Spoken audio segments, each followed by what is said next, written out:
Deep in the Amazon rainforest, there's a legend that has lured explorers from all across the world to their deaths for centuries. Maybe you've heard of El Dorado, known as the City of God in mythology. The legend tells of a king so rich that he used to cover his entire body in gold dust before bathing in a sacred lake. And this is where the name El Dorado originated, meaning the Golden One. Over time, the name shifted from the king to the city itself. Since the meaning has shifted, some people have thought that the city itself is covered in gold, but the truth is, it has never truly been about gold at all. The story is much deeper than that. Because, hidden in the archives of Rio de Janeiro's National Library, there's a carefully preserved 18th century document. Manuscript 512. A 10-page document of unknown origin and authorship.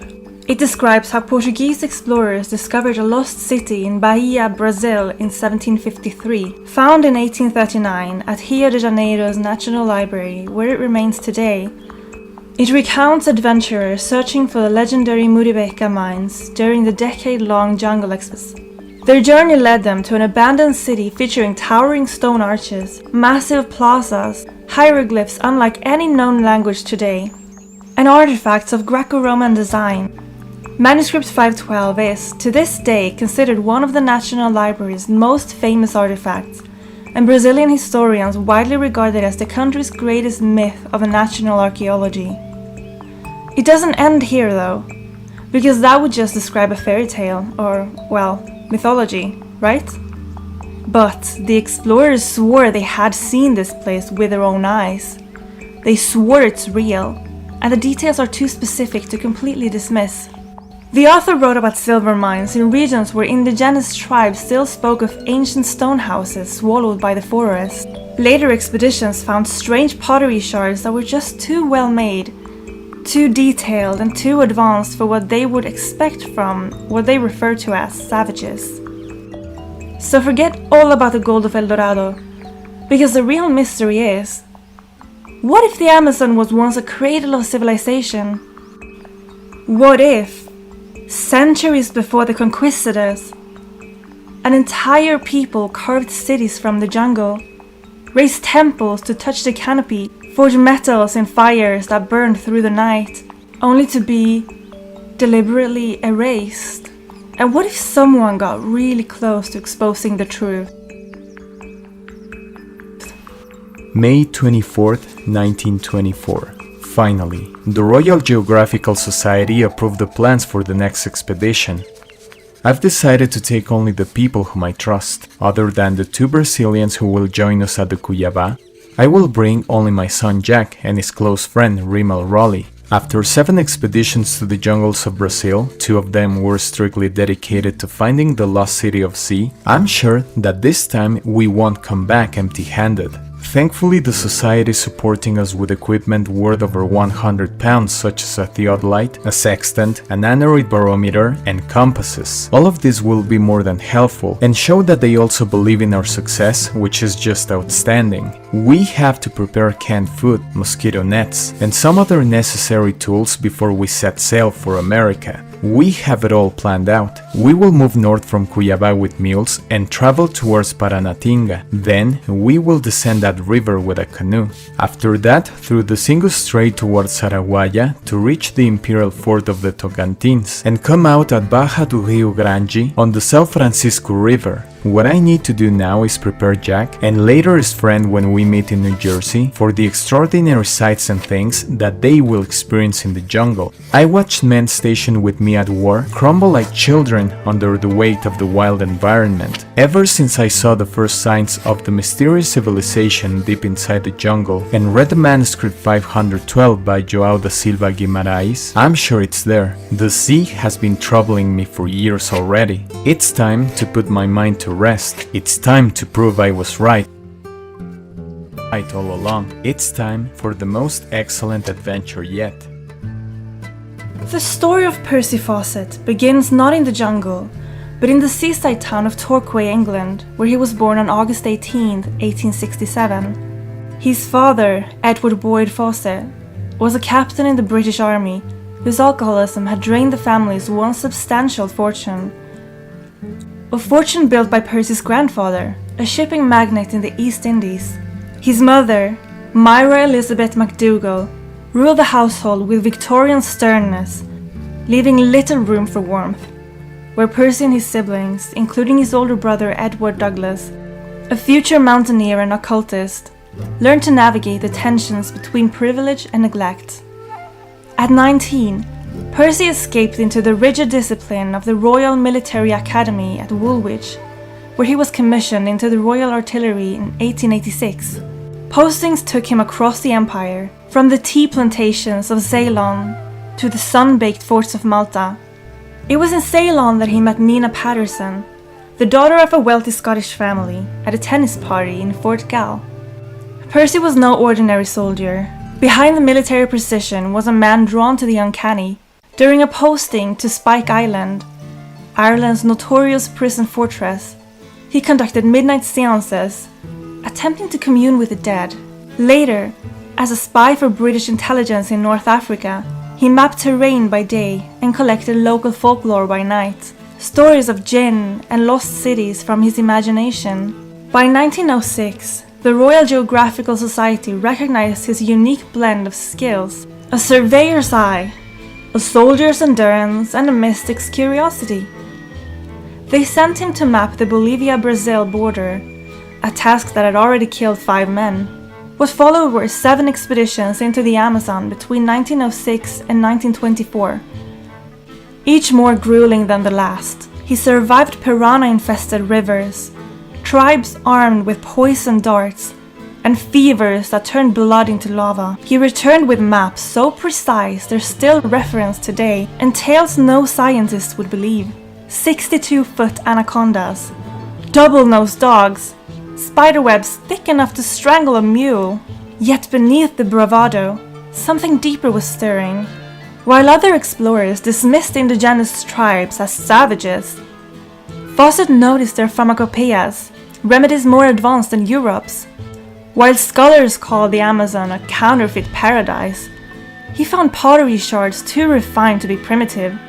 And when he discovered manuscript 512, it wasn't just a curiosity to him, it was a calling. By 1914, Fawcett had a name for his obsession. Z, not El Dorado's gaudy gold, but proof of a civilization swallowed by the green. World War I interrupted his quest. He fought in Flanders, commanding artillery at nearly 50 years old, earning the Distinguished Service Order for bravery under fire. But the jungle's pull was too powerful to ignore. In 1925, he would return one final time with his son Jack and Jack's friend Riley Rimmel to a place the Kalapalo tribe called the land where fire eats men. The 1925 expedition began with careful preparation in the Brazilian frontier town of Cuiabá. Colonel Percy Fawcett, now 57 years old, had secured funding from the London newspaper and the Royal Geographical Society for what he vowed would be his final search for the lost city he called Z. This time he took only his 21-year-old son Jack and Jack's best friend Riley, believing a small party would move faster and attract less attention from hostile tribes. They set out on April 20th with 8 mules carrying supplies: canned food, rifles, medical kits, and Fawcett's serving equipment, including a theodolite and aneroid barometer. Their planned route would take them north from Cuiabá towards the Paranachinga River, then by canoe down the Xingu River system into completely uncharted territory. Fawcett spent years studying 18th century Portuguese manuscripts that hinted at ancient ruins in this region. The first weeks passed without major incident as they followed established trails through the outer reaches of Mato Grosso. By early May, they reached the Bacairi indigenous post at the edge of known territory. Here, Fawcett sent back their Brazilian guides and last letters to civilization, believing the smaller group could now move faster into the wilderness. It was a fateful decision. As they pushed beyond the Bacairi post in mid-May, the real challenges began. The trails disappeared into a trackless jungle. Riley Rimmel suffered a fall on sharp rocks that left a deep gash in his leg. At first it seemed minor, but in the tropical humidity, the wound quickly became infected. By May 20th, he could barely walk as fever set in. The expedition's pace slowed to a crawl as Jack helped support his weakening friend. The expedition's situation grew increasingly dire as they pushed deeper into the Amazon. Rimmel's leg wound had become severely infected. The swelling and fever made movement painful and difficult. Despite Rimmel's deteriorating condition, Percy Fawcett remained determined to reach the next post where he believed they could find medical assistance. Jack Fawcett took on more responsibility, helping support Rimmel as they traveled through the challenging terrain. Shortly before reaching the Kuluene River, the group experienced an unsettling incident. One morning, they discovered one of their mules dead about 30 yards from their campsite. The animal showed signs of violent attack, but no clear tracks or other evidence pointed to what might have caused its death.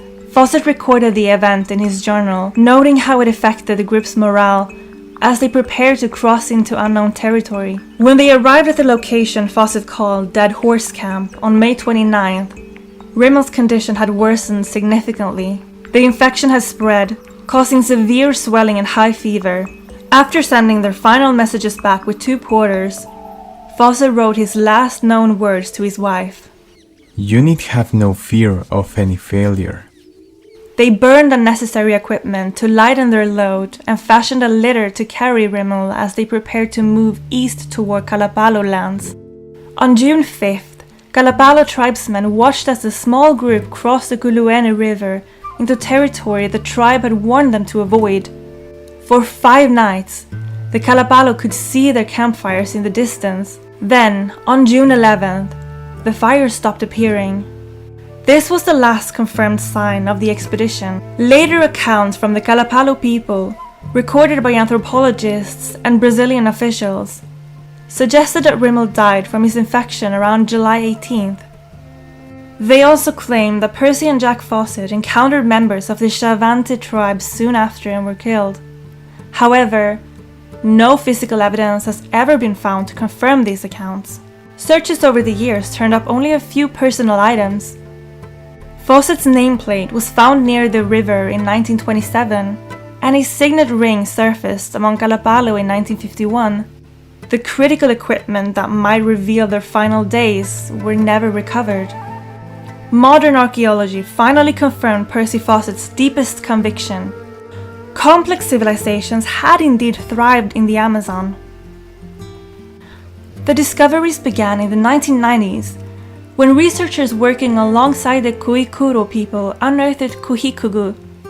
These weren't the carved stone cities Fawcett had imagined, sophisticated communities connected by raised causeways, featuring large circular plazas and intricate water management systems, all dating back centuries before European contact. LiDAR aerial surveys have since revealed dozens more such sites hidden beneath a canopy across the upper Xingu Basin, invisible to explorers on the ground, but unmistakable from the air. Fawcett vanished within walking distance of these very ruins. He was right about the Amazon's hidden past, yet fatally wrong about what form it would take, searching for monumental architecture in a landscape of earthworks and managed forests. Brazilian anthropologists recorded consistent Kalapalo accounts of the party being killed by Shavante warriors near the Caliseo River. Others speculate they succumbed to disease or starvation after Riley Rimmel's death. Some even spin wilder theories, that Fawcett discovered a portal to another time, or that the descendants of Kuyikugu's builders absorbed him into their hidden world. The LiDAR scans keep revealing new patterns beneath the trees, mapping a lost world Fawcett sensed but never saw. His compass remains frozen somewhere in the Xingu headwaters, still pointing towards truths we're only beginning to understand.